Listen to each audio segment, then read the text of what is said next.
Well, good evening and a very warm welcome to everybody to this very special event tonight. It is my great pleasure and it is a great honor to give a short farewell and thank you to Grada Kilomba, this year's Angela-Davis-Guest Professor, in my capacity as Managing Director of the CGC.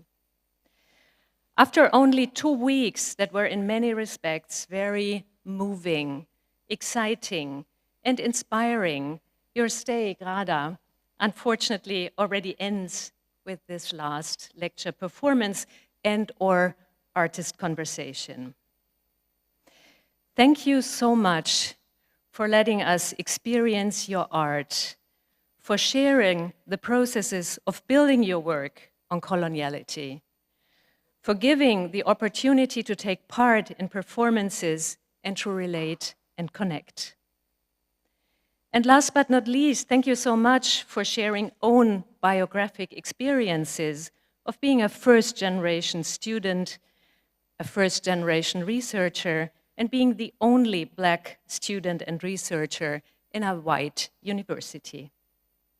Now, of course, the question arises, what will remain? And where we can go from here. And for me and others who are inside the teaching machine, the questions that are pressing address what can be created and done here.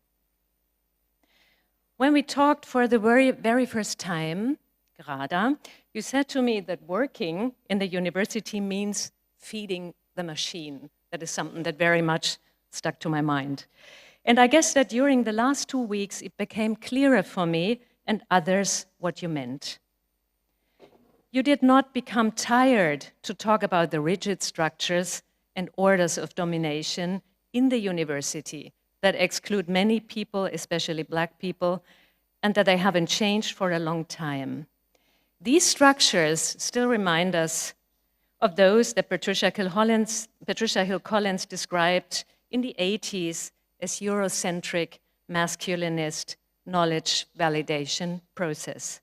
Interestingly enough, this text, as well as others by Black feminist authors as Bell Hooks and Phoenix, Jamila Ribeiro, and Denise Ferreiro da Silva, are read in seminars today. So while some things might have changed, others still sorely need to be, no doubt. And yet, in your lunch meeting with early career researchers, you also talked about the visions and passion working with students, about bringing theory into bodies, and about transformative experiences that teaching may include.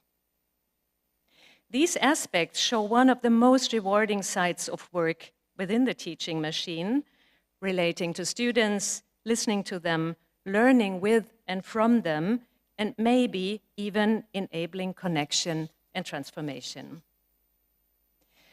So while Lidia might ask the question how to continue this from the perspective of a student, I think that your work also motivates questions for us as mostly white professors and researchers. First of all, how can we press universities and curriculums to open up for Black students and researchers? How can rooms be created where students and teachers, especially of color, can relate to each other? And who can do that? How can a different kind of knowledge from that already Hill Collins criticized be enabled? Which languages are needed for that? The search for new answers to these questions, you pointed out as so important, has to continue. We are grateful that you came back to a place you never wanted to come back to, and we hope that you keep intervening into violent structures with your art and teaching. To finish this, I want to thank everybody who made your stay possible. Let's be honest, as a small interdisciplinary center, the structures of the Cornelia Goethe Center are not made for perfectly accommodating the series of events that together form a guest professorship of an internationally known artist and a guest professorship that intends to make spaces for different experiences in the university machine. We somehow, I think, made it work. Therefore, I have to give a big thank you to Aaliyah Lauterkranz, Lidia Ghirmai,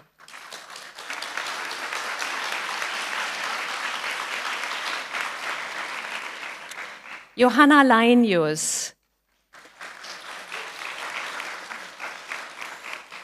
Amanda Glanert, Artemis Saleh, Clara Gander, Jan Schauland und Janina Schreckenberger, Mandy Gratz, Maite Zimmermann, Noah Schweitzer und Verena Kuni.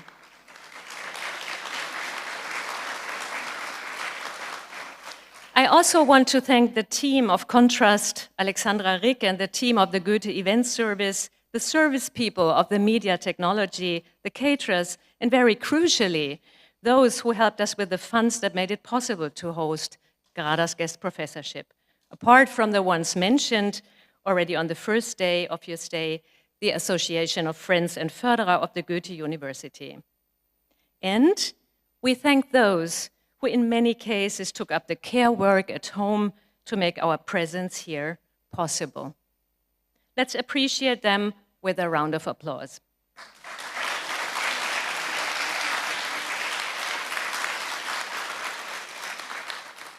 Before I give the floor now to Lidia, I have one more small point to make regarding this evening's procedure. There's a reception with food and drinks after this event outside. Please feel invited to come and join us, all of you. I now hand over to Lidia, who has been a key person in organizing and conceptualizing Grada's Day in Frankfurt. Lidia, the floor is yours.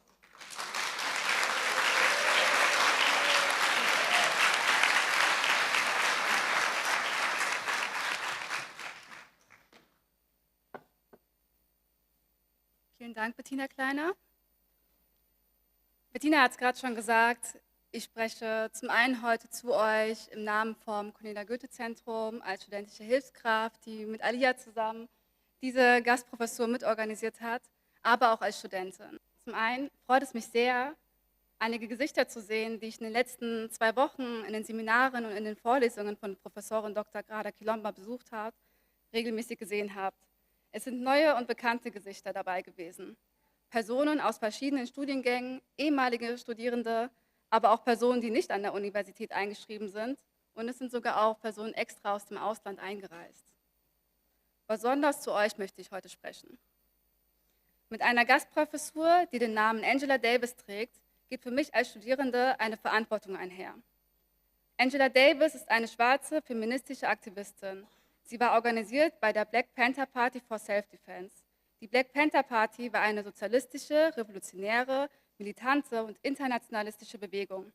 Ihre Akteure wie Angela Davis, aber auch Mumia Abu Jamal und Yoruba, den ich bei einem Vortrag im Jahr 2020 von der Gruppe Black Power Frankfurt kennenlernen durfte, leben und kämpfen bis heute weiter. Angela Davis zeigt in ihren literarischen Werken genau diese internationalistische Haltung, indem sie Ausbeutung des globalen Südens und gewaltvolle Unterdrückung ihrer Völker thematisiert, ihre Zusammenhänge aufzeigt und die Frage der nationalen Souveränität stellt. Wer beispielsweise ihr Werk Freiheit ist ein ständiger Kampf kennt, weiß, wovon ich rede. In den letzten 2 Wochen hat Professorin Dr. Grada Kilomba im Rahmen der Angela-Davis-Gast-Professur uns Einblicke in ihre interdisziplinäre Arbeit gegeben. Mit ihren akademischen Schriften sowie ihrer Performance und szenischen Lesungen über Video und Fotografie zeigt sie uns nicht nur stilistische Mittel, die wir hier an der Universität normalerweise nicht kennen und nicht sehen, sondern thematisiert genau diese kolonialen Strukturen und ihre Wiederholungen. Sie verbindet postkoloniale Theorie mit Psychoanalyse. Sie zeigt die Rassifizierung von nicht weißen Menschen, die Gewaltformen, die schwarze Menschen ausgesetzt waren und immer noch sind, und sorgt für eine Vermenschlichung schwarzen Lebens. Sie zeigt uns die Verbindung von Rassismus, Kapitalismus und Kolonialismus. Sie stellt in ihren Werken wiederholt die Frage, nach wessen Wissen, was wird als Wissen gewertet und wer wird als Subjekt mitgedacht? Fragen, die man sich als nicht weiße Person nicht stellt. Fragen, mit denen weiße Studierende sich nicht auseinandersetzen müssen. Denn so wie in jedem Abschnitt unseres Lebens sind wir auch in universitären Räumen kolonialen Kontinuitäten ausgesetzt. Die Militarisierung der Universität, die Gestaltung der Lernräume, die Lerninhalte, die Diskurse, die geführt werden und wie sie auch geführt werden, wenn sie geführt werden, aber auch die Art, wie Institutionen mit nicht weißen Personen aus der Community zusammenarbeiten. Grada Kilomba schafft meinen Blick auf universitäre Institutionen zu schärfen und mir neue Fragen zu meiner Rolle und meinen Erfahrungen zu stellen. Der Rahmen der Angela-Davis-Guest-Professur reicht nicht aus, um Antworten zu finden. Die Räume, in denen wir Antworten entdecken, befinden sich heute noch in unseren Communities, wo nicht weiße Menschen außerhalb der Universität zusammenkommen. Und es sind genau diese Netzwerke und die Unterstützung aus der Community, die unsere Existenz und Arbeit in diesen gewaltvollen Räumen möglich macht. Grada Kilomba stellt die Frage, wessen Wissen und wer wird als Subjekt mitgedacht. Sie, sowie Angela Davis und weitere schwarze Feministinnen, liefern uns aber auch bereits schon Antworten und Handlungsmöglichkeiten. Grada Kilomba sagte in einem Seminar, was mir sehr in Erinnerung geblieben ist: Wir müssen unsere Bibliothek verändern. Wir müssen Texte von unseren Leuten lesen. Ich verstehe darunter, dass wir nicht bei Null anfangen. Wir können von schwarzen Theoretikerinnen und KünstlerInnen lernen. Dabei sollen wir uns nicht auf nur wissenschaftliche Texte begrenzen. Professorin Dr. Grada Kilomba liefert uns auch in ihren Geschichtenerzählungen Antworten. Was machen wir mit diesen Antworten? Ist eine zweiwöchige Gastprofessur, die alle 2 Jahre stattfindet, ausreichend? Reichen uns 2 Wochen, um zu lernen, hinterfragen und zu forschen? Welche Diskurse sind erlaubt und wo sind die migrantischen und besonders schwarzen Dozierenden, die es hier auf dem Campus schon mal gab? Dies sind Fragen, mit denen ich mich im Laufe der letzten 2 Wochen auseinandergesetzt habe. Zugang zu der Antwort finden wir aber nicht alleine nur schwer. Als Kollektiv ist es aber möglich. In den Seminaren von Grada Kilomba konnte ich beobachten, wie Teilnehmende anfingen, sich selbst zu organisieren und auch nach der Gastprofessur beispielsweise einen Lesekreis starten wollen und eben genau dieser Aufforderung von, wir müssen unsere Bibliothek verändern, nachzugehen. Ich bin gespannt, welche Entwicklungen wir gemeinsam durchleben werden. Eventuell, um hier in 2 Jahren nochmal zu stehen und neuen Generationen zu sagen, dass sie auch nicht bei Null anfangen. Grada Kilomba, ich wünschte, wir hätten mehr als nur 2 Wochen Zeit. Ich bedanke mich im Namen der Studierenden und Teilnehmenden für das Teilen deiner Werke, die Gespräche, die Inspiration und den Austauschraum, den du uns ermöglicht hast. Vielen Dank.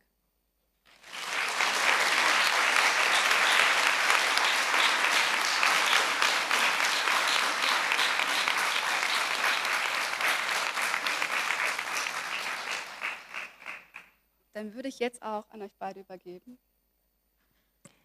Yes, I'll switch to English again now. This is a truly bilingual event, I guess. And, well, Lidia said it so beautifully. I can only repeat the thank you part. Thank you for being here. Thank you for doing this with us tonight one last time again. And thank you for the past 2 weeks. And also, thank you for sharing this space with me. This has been a very last-minute decision, and it's a decision that was quite important to you. So maybe, do you want to talk about why I'm sitting here tonight with you? Well, I am guilty. I am the one who reorganized everything. And I think it is important, so I'm so touched with the beautiful words, so I want to thank you, Bettina, for the beautiful words and for taking the talks. Joanna, you didn't speak, but I know you are there and working. It is very important to come here and to see that it shakes the structure, the machine somehow, that questions start arising from within. Thank you so much, Lidia. I don't see you anymore, for the beautiful words, so beautiful. I thank you all that are here, were here, have been here. Thank you, Aaliyah. It's been really an amazing experience. I said it during the whole time, and I say it again, I don't think the structure itself, it's a huge machine, a violent machine, and it is indeed very difficult to change the machine. And that was one of the reasons why, while receiving the invitation, I had to think very well if I want to come back. But above all, I have decided to come back and to accept this very honorable Angela-Davis-Professorship, because I knew how important it is to work with each one of these individuals in the room. And it was indeed very transformative, and I know how transformative it can be to work and to dedicate continuous time to you and accompanying you. So that was my commitment, and I wanted to honor that commitment, and it was immensely beautiful. So I'm very thankful to all of you. I know that you are multiplicators, you have communities, you have spaces where you work, where you study, and I think this is how actually we can change society. So back to your words, Lidia, yes, I know, I think your speech was the same speech I had 30 years ago as a student.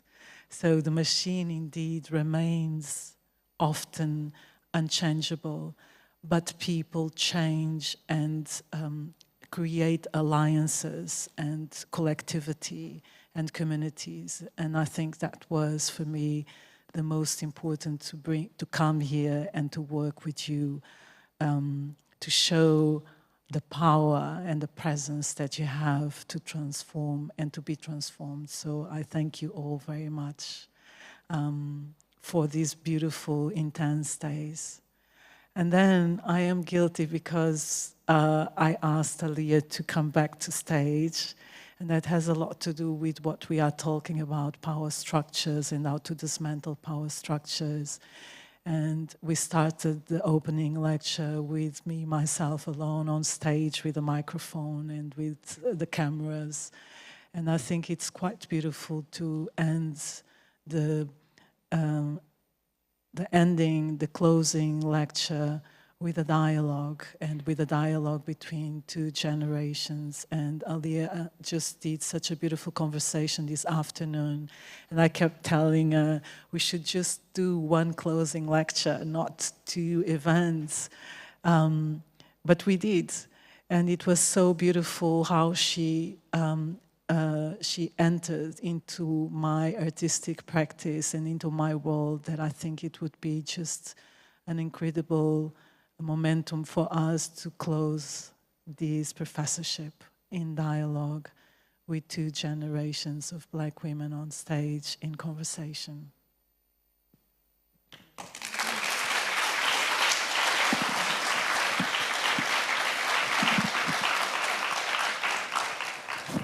Yes, I feel very happy and honored and excited to get to talk to you about your work for the next hour. We are going to talk about your first German solo exhibit in Baden-Baden. But before we do that, we wanted to return to the point where we left off during the opening lecture. We were talking about, or you were showing us snippets from one of your most profound pieces, the trilogy series called Illusions. And we already discussed Narcissus and Oedipus, and it only makes sense to not leave out Antigone.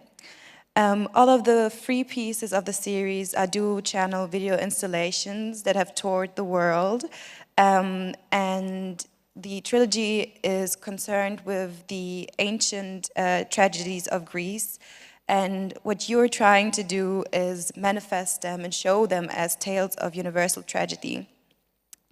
And though the ancient Greek culture and its mythology have been appropriated by hegemonic narratives to postulate white supremacies, you allow for these works to be recontextualized in a way that claims them as truly human narratives in a post-colonial society by making visible Black bodies and POC bodies in relationship to those narratives.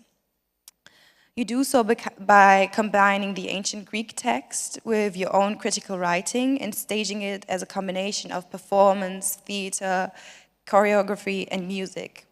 And in this last piece, Antigone, you talk about the importance of memory, the necessity for proper burial, and the ghosts of history that otherwise come to haunt us. Maybe we could show a little clip from the piece and then talk about how, or rather why, in front of this backdrop, did you think it was necessary to revisit those ancient stories? Yes, we can do that. So this is a piece, a little short clip from Antigone. The story of Antigone is a very beautiful and important story from the Greek mythology, and there's a certain irony about choosing Greek mythology. It also has to do with the fact that while studying, I, like many other people in different universities, in theater studies or film studies or acting school, we have to study very deeply the Greek mythology. It really becomes an alphabet to many of our Western thinking. The Greek mythology becomes the words and the terminologies for so many psychoanalytical processes, such as Oedipus complex, such as narcissism, and etc. Electra complex, and etc. So it is about these Greek mythologies being delivered to us as universal knowledge. And by doing so, and we being forced to study this Greek mythology, which is quite beautiful, but which at the same time also silence so many other mythologies. So the irony of doing this entire work, this trilogy, was to look at these myths and saying, if this is universal knowledge, so I can also perform it, I can also embody, my body can embody the story and can stage it and can read it anew and revise it. And suddenly what is given to us by Sophocles and the human tragedies start being read and looking at from a different perspective, depending of the body and the biography that is looking at the myth. And this was for me the very important exercise of this trilogy. I will tell you what Antigone story is about very quickly, but this is a short clip when that deals with death, and Antigone is exactly a story that deals with death. It's a story of two brothers who kill each other for power, and it is said by the king that one brother can have a proper funeral and a ceremony because he is allied with the king, and the other one, who is not allied with the king, should be left behind on the floor as food for dogs and birds. So the myth really talks, not only raises the questions of which bodies are killed, which bodies die on the street, but also which bodies are acknowledged as such, which bodies deserve to be remembered, deserved to have a funeral, deserve to have a ceremony, deserve a place to rest, to be mourned. These are very, very important and prominent questions nowadays in this moment that we are looking from outside at so many horrors and genocidal wars globally. So this story brings Antigone to question, can she challenge the king, or should she obey the king? And should she obey the laws of one single king, or should she obey the law of humanity and of the gods? And these are, again, very important questions. Do we choose humanity, or do we choose the law of power made by a single man? and she decided to disobey the king and to bury her brother, to what she was killed for that as punishment.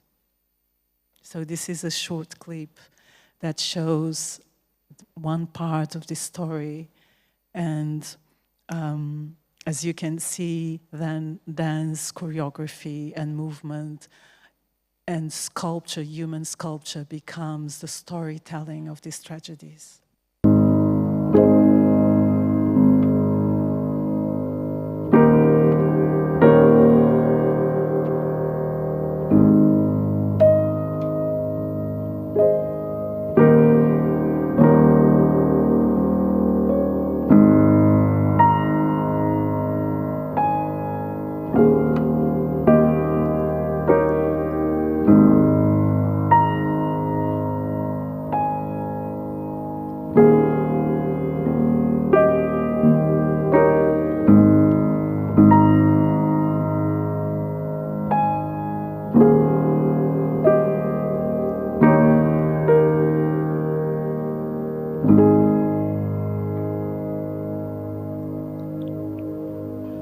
So this is a very short moment, just to show you how, for me, I translate then a part of the story like death into an image and into a movement and into a dance. And this was the symbolism of death, of the body, that from body transits into meat. This is also something that is very strong in this Antigone piece, that those who are body then actually without power are reduced to flesh and to meat, flesh to be eaten by the dogs and by the birds. And this transition of body, of subjectivity into object and being a meat is fundamental to understand politics of violence and appropriation and oppression and dehumanization. And the African diaspora, that was a fundamental transition. When are we bodies and identities and subjects, and when do we become objects and the body becomes a piece of meat that can be sold and bought? Thank you. I think Antigone is the perfect venturing off point to another piece that is might directly lead us to your exhibit in Baden-Baden, which is Obako, the boat. And the question of which bodies are acknowledged as such is very loud in this piece. Because Obako is a large-scale monumental installation you did in cooperation with the Kunsthalle Baden-Baden, but also the Museum of Art, Architecture and Technology in Lisbon, and which was first shown in Lisbon. And you once told me about how you first walked through Lisbon and looked at all the monuments they were commemorating colonial violence and the perpetrators of colonial violence, and how you chose to build the boat, build Obako, as a point of memory for those who have been subjugated, made commodities by this colonial violence. Would you want to go into that for a bit? Yes, absolutely. Actually, the boat was first commissioned by BOCA, which is the Biennial of Contemporary Art in Lisbon, which has this incredible program and a very brave, courageous program, and they have invited me to come to Lisbon for the second time to do a work. So I was very busy with how, if I come back to my own town, I really have to deal with the history that is being disposed in the city. So Antigone was the previous work that I was doing, and Antigone, as I said, does not only deal with death, but also with politics of memory. King Creon, as I said before, has forbidden Antigone from burial her brother because he wanted not to produce knowledge. That means not burying the brother, means not having a ceremony or ritual. And having is only through ceremony and ritual we can indeed produce knowledge, produce memory. And when you produce memory, you can have identity. So what is in Antigone is very much how he imposes and forbids the performance of rituals and ceremony, which is very common in marginalized communities, to speak the language, to have the rituals, to have access to the spirituality and to the religion in order not to produce memory. So this was fundamental. It was the beginning to understand how important it is to work on this topic. Then I was very busy studying, looking at several European cities and seeing how monuments and public art is really there not only as an architecture, only, but architecture itself is a form of storytelling. The architecture informs us whom to remember and who to forget, who can be visible and who should remain invisible.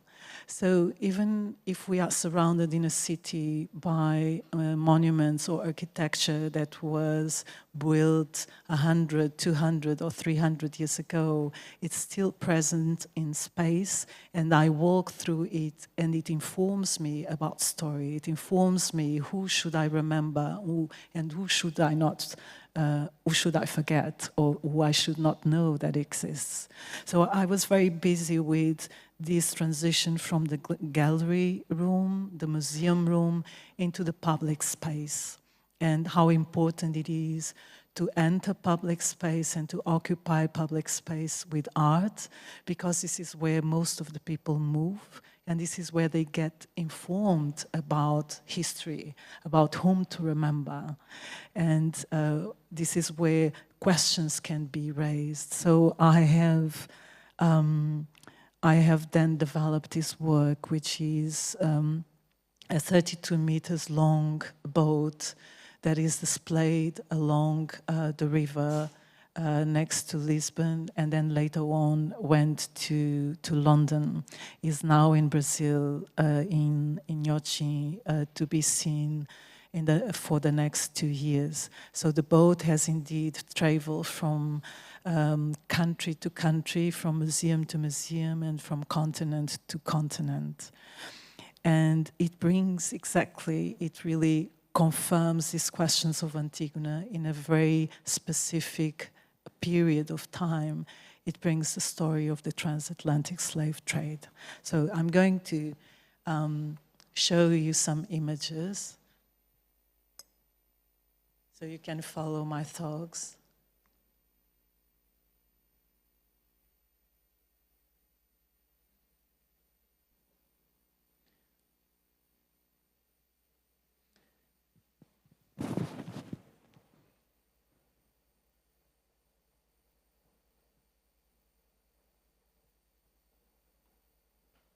I already marked all of them. We have decided to do this very spontaneously, so you have to be with us. This is the boat in London at the Somerset House. The Somerset House, as many of you might know, was the official residency of the British aristocracy before they moved to the palace that we know today. And after that, it became the palace of the Maritime Department. That means in this major place were taken all the decisions about where to go, whom to occupy, which territory to take, which territory to colonize, everything that had to do with boats, exploration, exploitation, occupation, colonization, all these decisions were taken in this very noble palace. So it was quite amazing to occupy this very same palace as a black woman artist with a 32 meters long art piece. We did a kind of a radiography, so below this square that you see, this plaza, there's actually a boat. This boat goes directly to the Thames, to the river. So we did a very detailed study where this boat lies, and somehow what I wanted to create is the invert of the boat, while the boats, the glorified and celebrated boats of the transatlantic are in all the monuments and are to be seen. The question was, what were these boats carrying inside of them? So the invisible in this sculpture becomes then visible. And the visible is indeed not to be seen anymore. So the pieces really show very detailed how African bodies were displaced below the boats, on the bottom of the boats, which was geometrically designed to accommodate as many bodies as possible.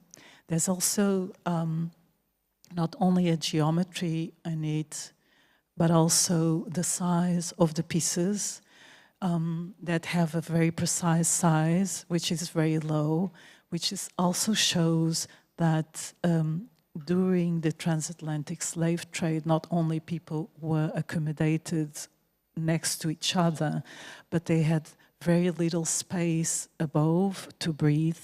So they were really transported not as bodies, but actually as meat. And we go back to Antigone again. Sometimes in the literature, it is said that they were not further than 30 centimeters beyond the face and the head. So there are different reports. And this is very much what is then boat becomes. With the boat comes then, it was very important for me to create this piece with the art where poetry is displayed, and then to create a performance with musicians, with ballet dancers, and with a choir, where a performance initiates and opens the sculpture.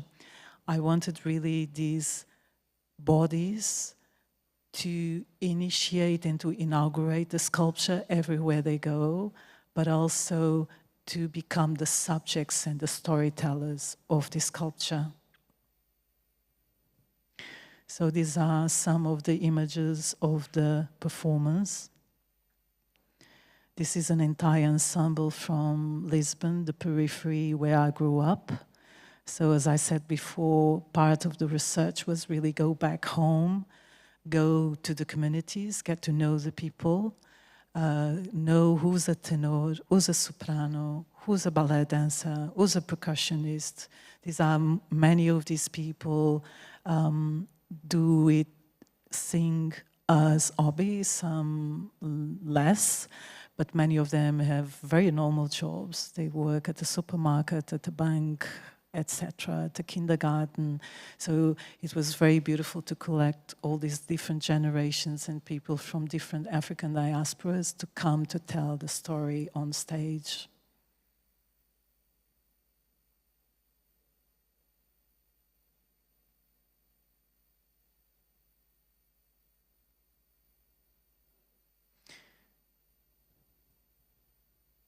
You can come to the next question if you want, and I can show you a little video of this performance.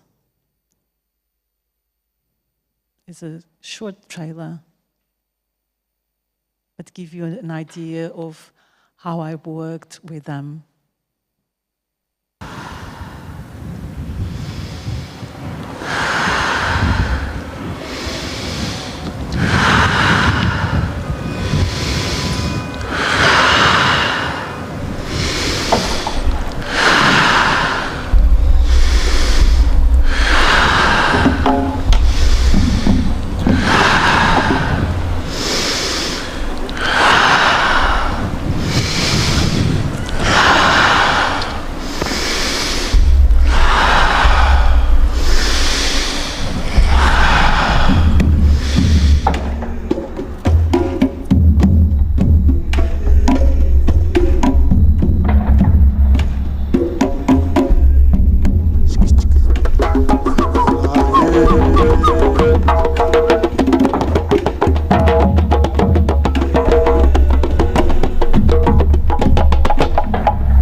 Thank you so much. I thought it was quite beautiful how with Obako you were able to transform the boats where our humanity was stripped away during the transatlantic slave trade for over 300 years. You turned it around. You were able to strip the boat of its phallic grandiosity and transform it into a site a site where through the community you gathered at Obarco, this shared trauma could be transformed into a shared burial celebration, which also reminded me of how burials in a Eurocentric sense are very sad events, but really in like much of the African diaspora and Africa itself, burials are celebrations of life. So really what was happening here was a celebration of the lives that were supposed to be lost to historic ignorance, basically. And I think this... It was really a celebration because I think just the fact that it's very beautiful what you are saying, because indeed it was a celebration. The sculpture, wherever it is, now is in Brazil. Before it was in London, for instance, and in other countries. But actually when it enters, it is a celebration in the sense that interrupts the collective imaginary and interrupts the architecture of the city. So it tells one part of a history that is not to be told nowhere. And it raises very important questions because we have to understand that the transatlantic slave trade was a several centuries European project.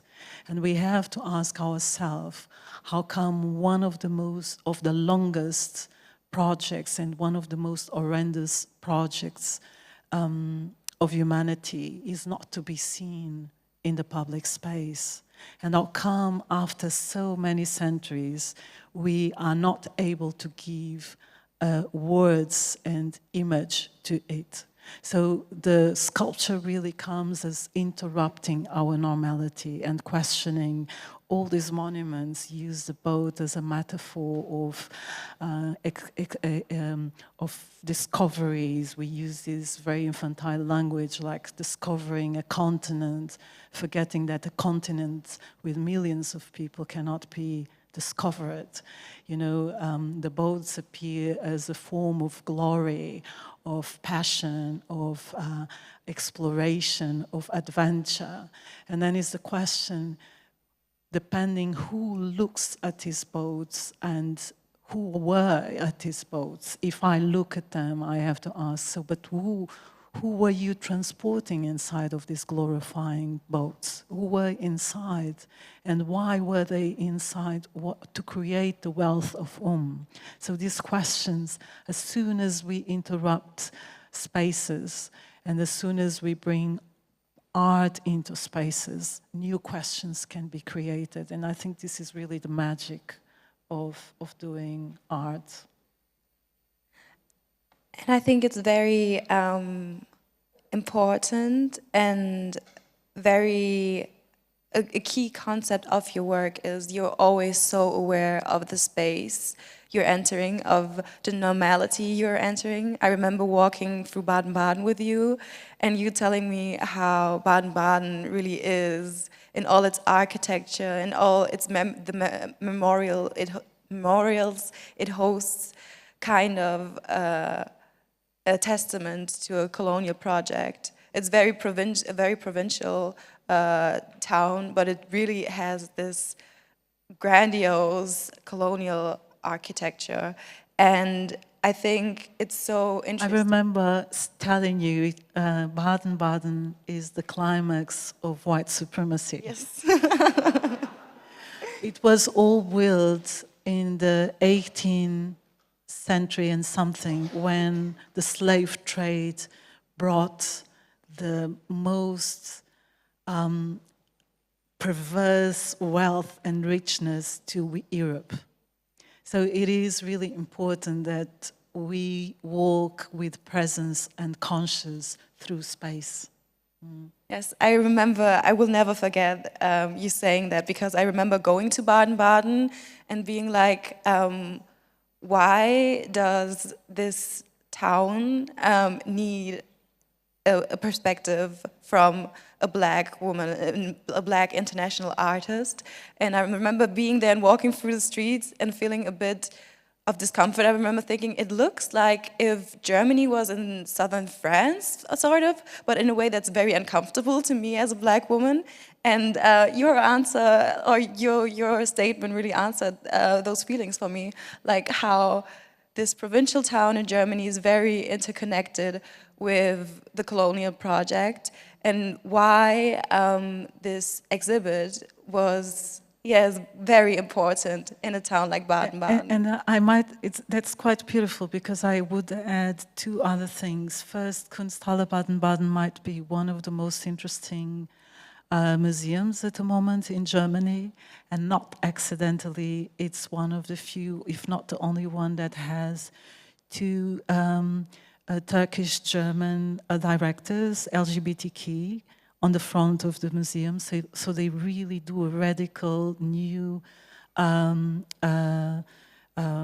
program. Is Shale Hilk and Adnan, and she was the curator for the German pavilion in Venice this year. So these are really important changes, and also because they are very much aware of the place where they are and how important it is. This is how we change, actually. The structure might remain, but the people that enter the structure changes completely.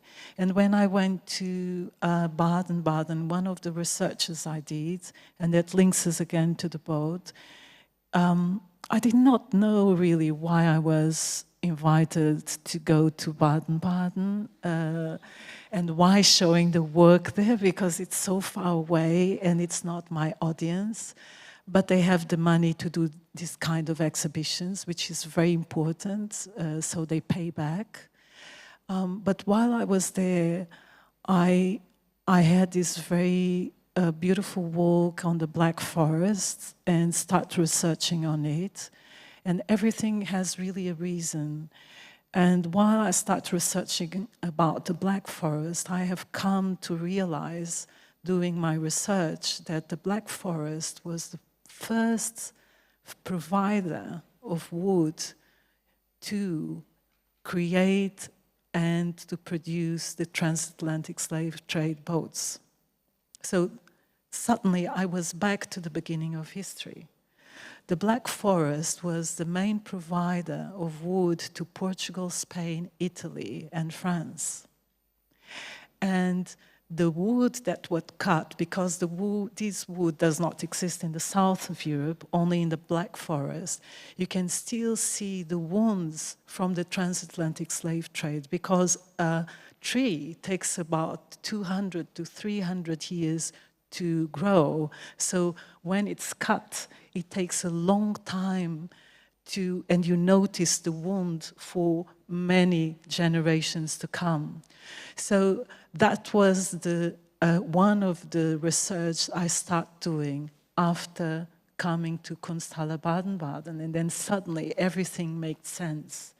Then showing 18 verses there, that we will speak about it, made so much sense, because I knew the boat, like all the boats that were created to the slave trade, transatlantic slave trade, started not only from the south of Europe and UK, but also from Germany. So we see how complex and how global economies and relations are.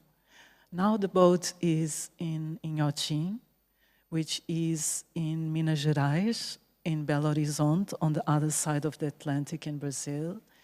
And Inhotim is a beautiful museum made of a botanic garden. And again, these boats would arrive with African people, would come to work on the plantations. And these very same boats would return to Europe with coffee, with sugar, and with many seeds to build these beautiful palace gardens with palmen. And I'm just in front of the palmen garden. So I cannot stop associating how complex history is. Yeah, and hearing that story about the Black Forest, now it totally makes sense to me how while Obako is on the other side of the world, there still needs to be something in entering into the connection of wood and the transatlantic slave trade and black bodies in Baden-Baden. Because what you did was kind of do an interpolation of Obako with your piece, 18 Verses, while Obako is 140 pieces of burned wooden logs arranged in a way that a boat would be. 18 Verses sees those wooden logs scattered as if there was a shipwreck that just happened. And I thought entering this piece was so very beautiful because it was so, there was such a presence there, which is probably very much interconnected with the questions you pose in the exhibition itself. I want to go back a bit before we come to 18 Verses and talk about an opera to Black Venus, which, as Lidia already mentioned, is concerned with the historic repetitions we see happening via the ocean. While in Greek mythology, Venus is the goddess of love and was birthed from the ocean has been a site of trauma, of dehumanization, displacement, and the genocide of African peoples through the hands of European colonialism for more than 300 years.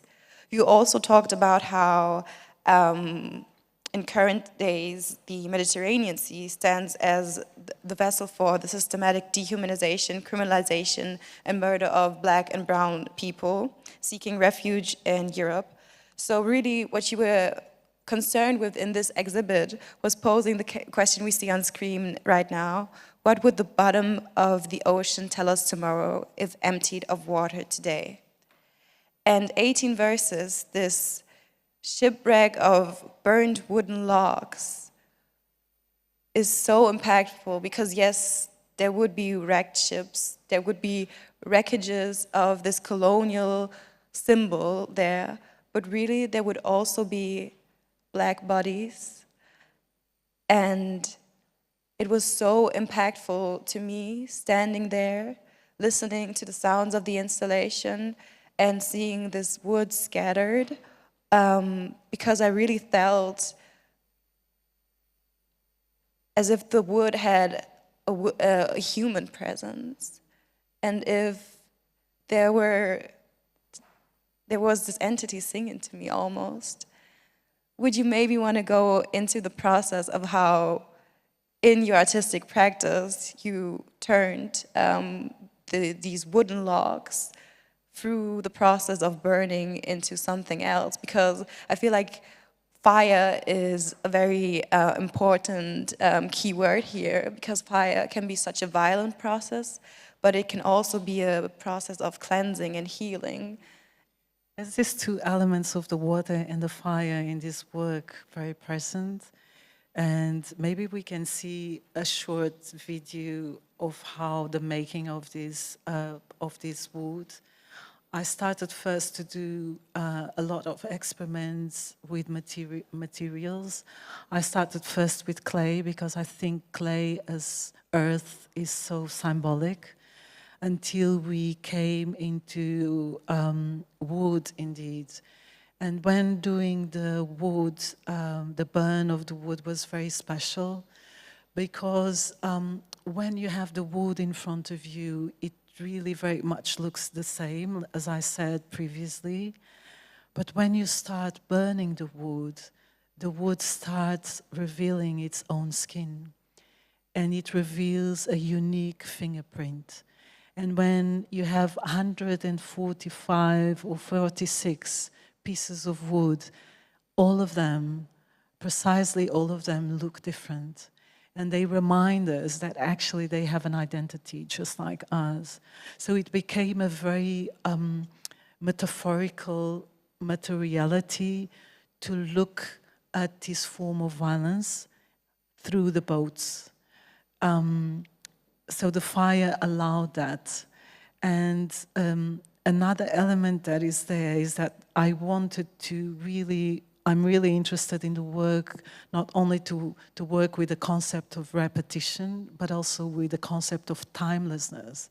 So I wanted to look at these slave trade boats not only as something from the past, but as boats that keep repeating and repeatedly fall at the bottom of the ocean, at the waters. So the boats might change, the size of the boats, but the way the bodies are displayed inside the boats, how they are transgressing the waters, the hostility and the violence that they encounter, as well as the precarity and the dehumanization of European politics, again reminds us of these concept of repetition and this concept of timelessness, which reminds us again that we cannot look at time as linear, as before, now and after, as past, present and future, but like in all ancestral knowledge, time is timeless.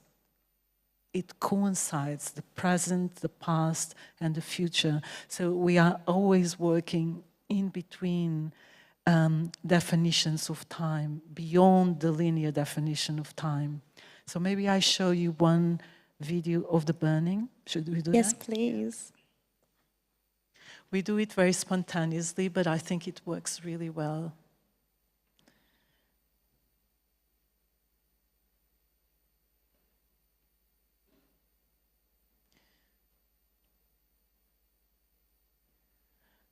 Before that, I just show you again how we enter the museum.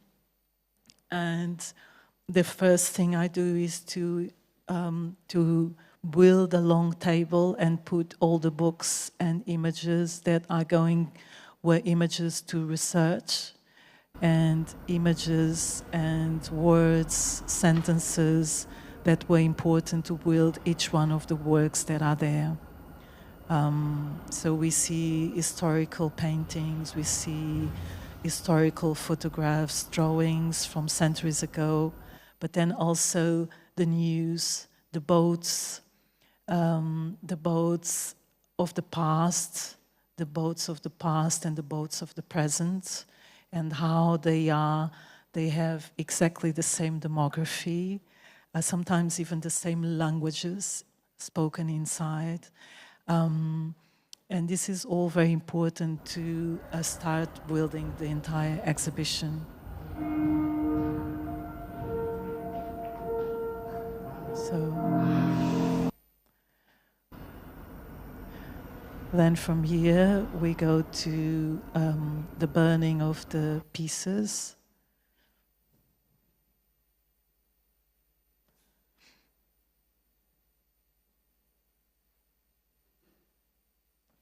Which show you a little bit how the process is done. We started first to do it very manual, me with the team, and we had to do a lot of research to know which wood, which trees, to make sure that the trees that we are using are trees that are being replanted, upcycled pieces of wood. There was all a protocol of which materiality to use until we found the right wood, the right process of burning. So what you see is the process of burning now and inscribing the poetry.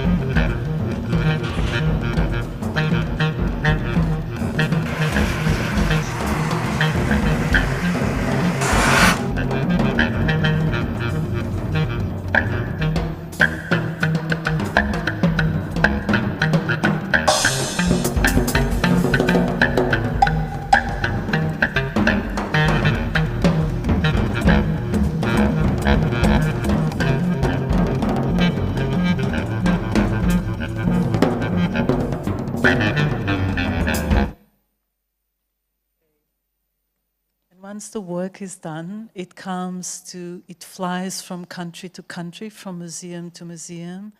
And once it arrives there, I sit for several days and I paint with a syringe the poetry. It takes many days and hours to refresh. And then we start working on the displaying, doing the installation of the work. I show you a little video of how this goes.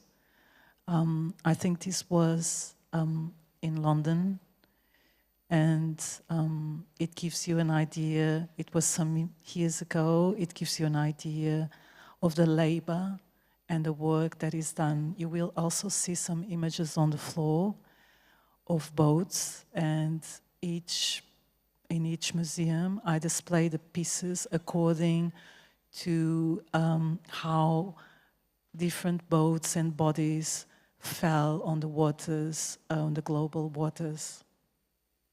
Hum, hum, hum, hum, hum, hum,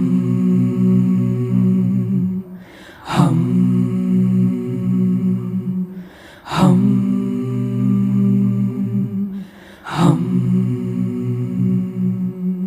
hum,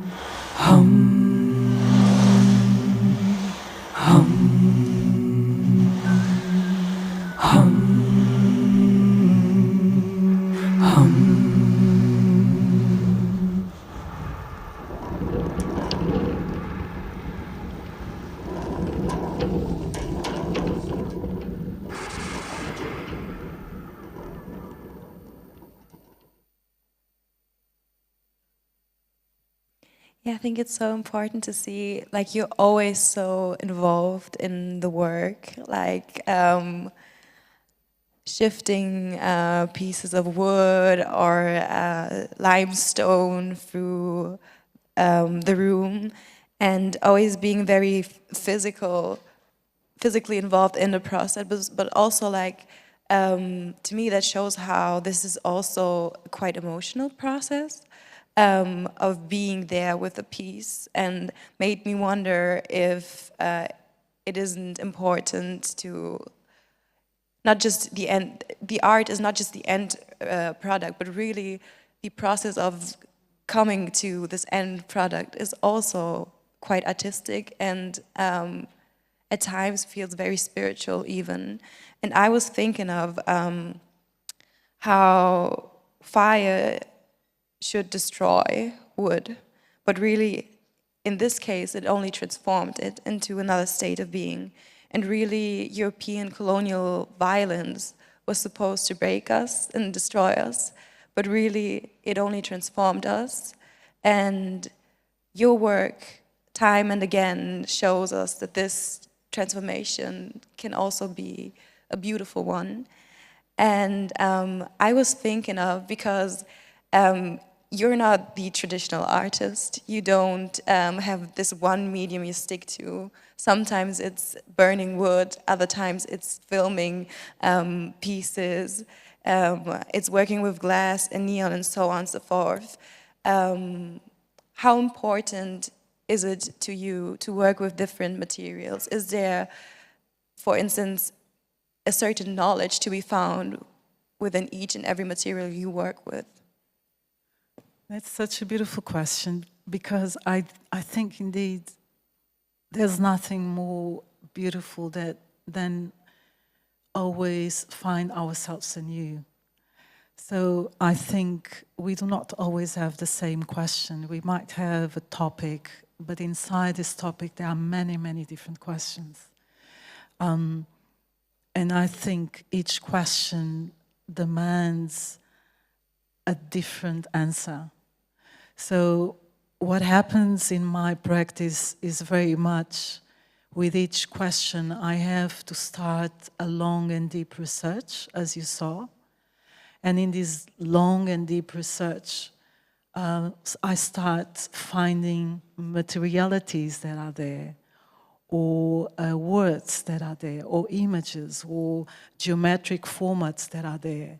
And then they become the main vocabulary or alphabet to tell that story. So I'm not particularly a traditional artist in that sense, which I think it does not exist very much anymore.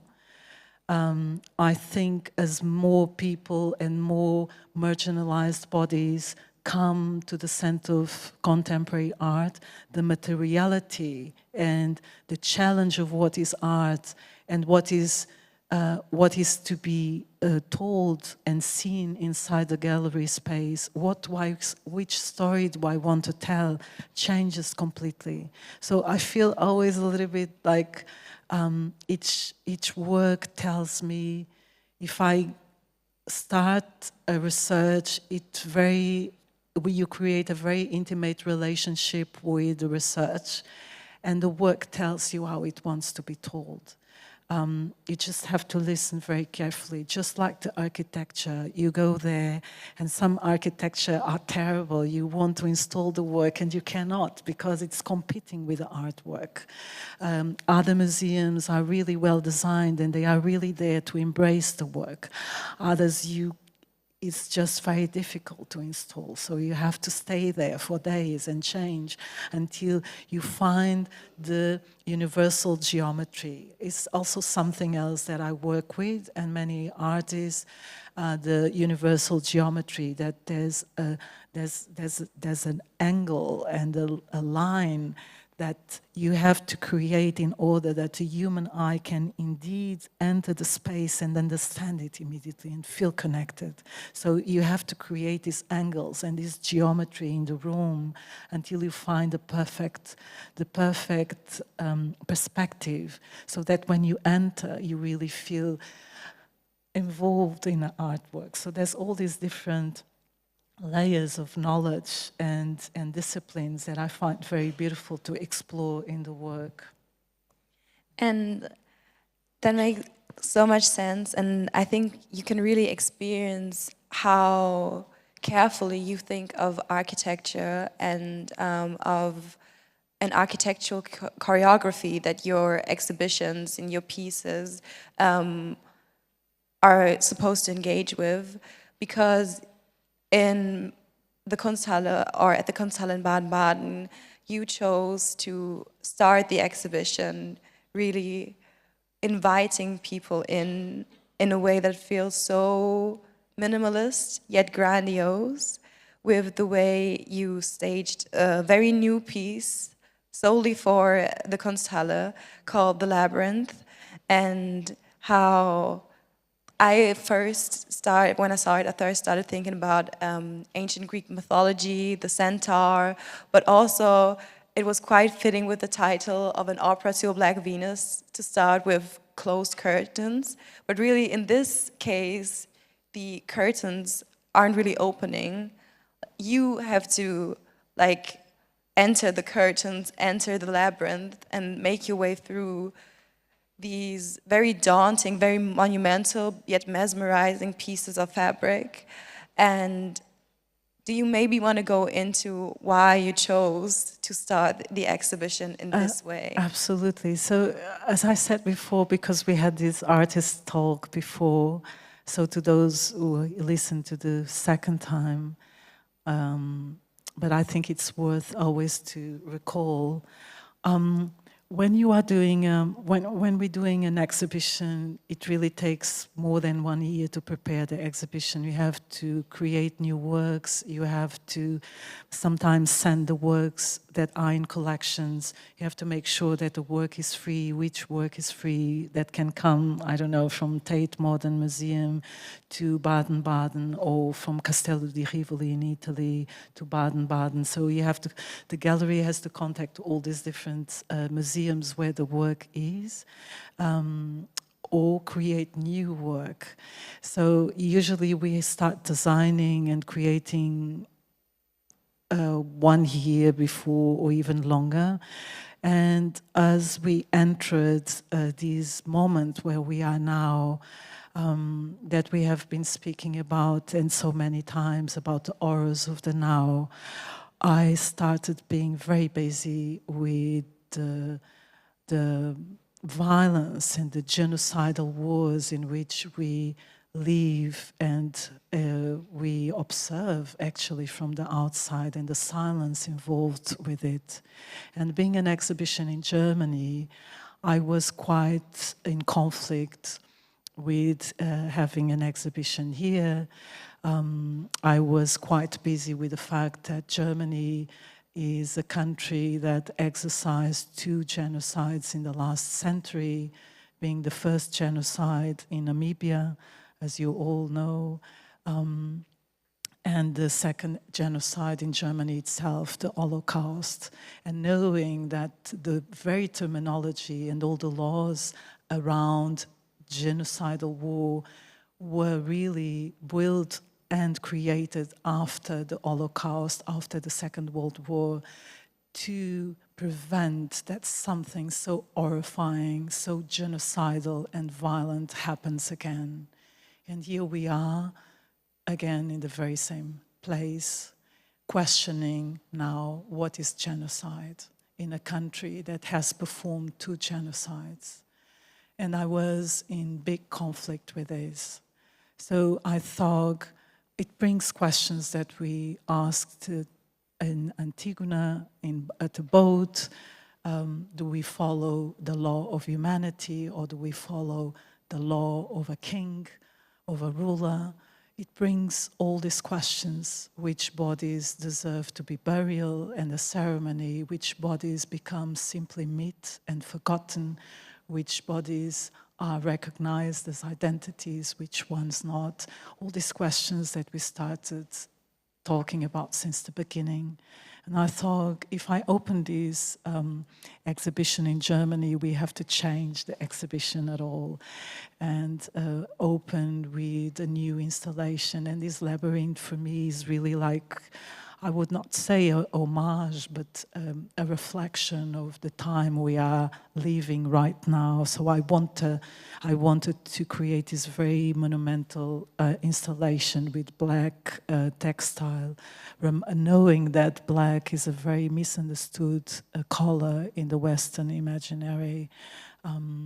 Black is a very warm color, an embracing color, and I wanted exactly to use it as such. And to create this labyrinth where you have to go through the labyrinth to enter the exhibition. You don't have any other possibility. You could see the installation as a performative or choreography of cleansing, of reflection that you enter, and you have to choose ways and paths to walk through, to come back, to enter again. To think and rethink and revise, and to be embraced by this black color, which at the same time is warm, but is also a color that is symbolic of mourning, of respect, of remembering. And that was very important to create, to change the entire expography of and dramaturgy of the exhibition, and create new works that were not there before. That was a lot of trouble, because that put me at work for many, many hours, because we had to leave some works behind and create news. But it was so intense and important to create this space, this passage, which also again brings us into this middle passage that you have to to go through it, to enter the exhibition of the opera To a Black Venus. And this is the first work you encounter at Kunsthalle Baden-Baden. You have to go through, it becomes very playful. You go inside, you go from the sides, you count, it's geometric pieces of about 6 to 8 meters, 16 pieces, and the body walks and cleans itself before entering the opera To the Black Venus, which is then reveals a little bit the answer to the question, what would the bottom of the ocean tell us tomorrow if emptied of water today? In the sense that the bottom of the ocean, the soil is really an archaeology of all these events that we have been talking about. Everything is registered on the floor. Everything can be noticed on the floor. It absorbs and is marked by human history and by human dehumanization of politics. And these bodies are displayed at the bottom. So it brings all these different layers of climate change, transformation, immigration politics, politics of violence, of dehumanization, and at the same time always with a very poetic tone in the works. Yeah, I think the poetic tone is so important here because you have this way of working, of recalling these unimaginable horrors and violence and without reproducing the logic and the grammar of this violence. You take us to the bottom of the oceans where, or the bottom of the ocean where black and brown people lie as testaments to colonial violence. But in, for instance, this piece, you bring them back to life, make them dance, let them sing, and again, this all circles back to this idea of, for one, a celebration of life, but also of resistance, of this perpetual resistance to dehumanization, to death, and this, again, affirmation of life, really. Thank you. I will show you a little piece of the video. I think it is worth, I don't know if I'm allowed to do that, but it does not really matter, does it? So, because of the reasons I told you, I have taken the voices of the choir that we then encounter on the 18 verses. We can listen to them again. And then I was very busy with so many children that are dying at the moment in this genocidal time. And I have something very beautiful that I do, not every day, but very often at home, to put my children to take a shower, which is really very difficult to do. So we have a little room in front of the bathroom, which is the music room. So I usually play piano and improvise with one child while the other takes a shower. And when one is done, we switch and I play piano with other, and I always recorded this piano playing, and we always improvise. So I give a bass to them, I start playing with a bass, and then they enter and they listen and they start playing, improvising. And at these moments that we were recreating the exhibition, I was so impressed how artistic children are, how quickly they can come without reading music and they can start playing. That then I have decided to use these improvisation at four ends with my daughter, who's very small, as the music piece to this piece. So it's in constant transformation. So I'm going to show you a piece of this opera To Black Venus. What you hear is first the sound of the desert and the wind, the sound of the desert. So the sound is very important in my work. From the sound, you come to the breathing, And from the breathing, you come to the piano, and you have this very large ensemble of black bodies singing, and others, two ballet dancers dancing and disappearing in the scene behind the desert rocks, with a piano at four ends. This is one part I'm going to show you to you.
I would say, yes, definitely. There are no better closing words than this beautiful piece we just saw, which is a great testament to your ability to produce beauty and calm and eeriness from trauma and violence. And yes, Your art really is so profound, so thought-provoking, and so important. Thank you for being here in Frankfurt and sharing it with us. Thank you so much. It was so beautiful. Thank you.